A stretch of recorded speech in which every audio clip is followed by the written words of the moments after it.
الله أكبر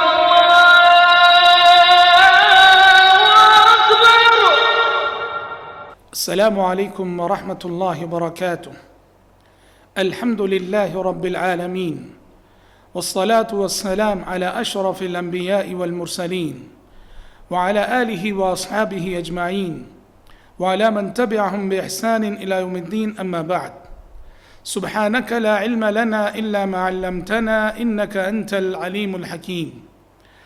ناظرین اکرام، اسٹوڈیو الاذان سے میں پروگرام کام کی بات لے کر آپ کی خدمت میں حاضر ہوں. ہمیں سے جو دیندار طبقہ ہے اس کا ایک بہت بڑا مسئلہ ہے اور ایک کمی ہے جس کا احساس بہت سوں کو ہے، اور وہ یہ ہے کہ ہم نماز تو پڑھتے ہیں مگر ہم میں سے بیشتر لوگوں کی نماز میں خشوع خضوع پایا نہیں جاتا. ہماری نمازیں خشوع اور خضوع کی روح سے خالی ہوتی ہیں، جبکہ نماز کی اصل روح خشوع خضوع ہے. خشوع خضوع نہ ہو تو نماز نہیں ہوتی ہے. خشوع خضوع والی نماز ہی کو نماز کہا جاتا ہے، اور بنا خشوع خضوع کے جو نمازیں پڑھی گئی ہوں وہ بے روح نمازیں ہیں. بہت سارے لوگ سوچتے بھی ہیں، فکر مند بھی ہوتے ہیں کہ ہم اپنی نمازوں میں یہ روح کیسے پیدا کریں، ہم اپنی نمازوں میں خشوع خضوع کیسے لائیں.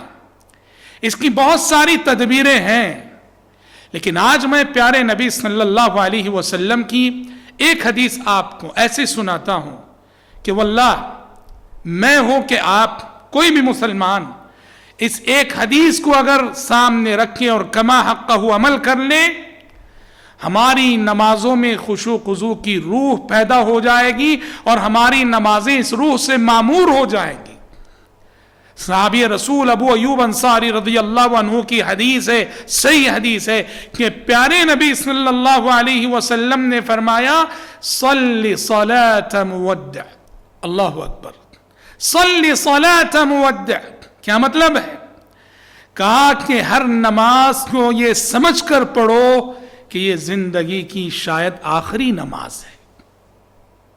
ہم کتنے صحت مند، کتنے تندرست، نوجوان، توانا کیوں نہ ہو، نماز کو جب بھی جائیں یہ سوچ لے کر جائیں زندگی کا کیا بھروسہ، سانسوں کا سفر کب ختم ہو جائے کیا معلوم.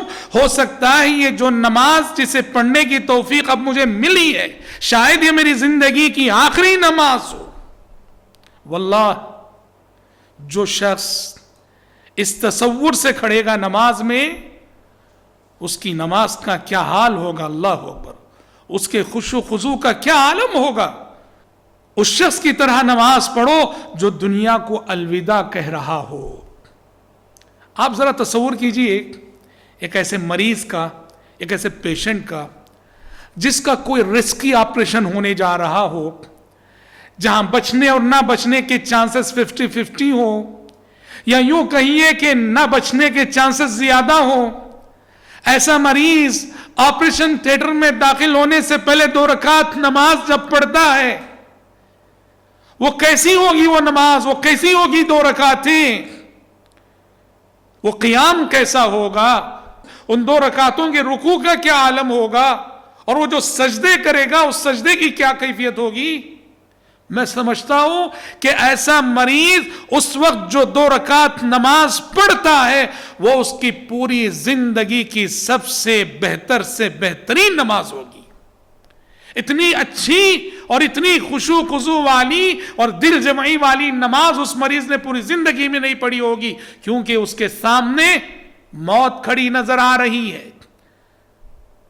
اسے معلوم ہے کہ پتہ نہیں اب میں تھیٹر کے اندر جاؤں گا تو زندہ لوٹوں گا کہ نہیں، پھر سجدہ کرنے کی توفیق ملے گی کہ نہیں.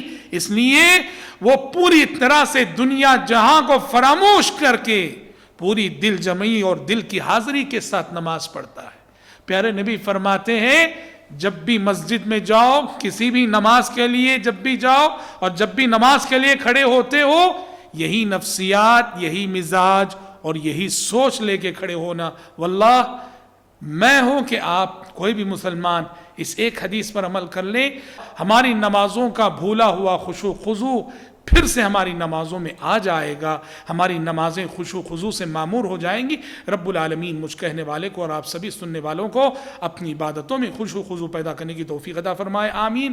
وآخر دعوانا ان الحمد للہ رب العالمین، والسلام علیکم ورحمۃ اللہ وبرکاتہ۔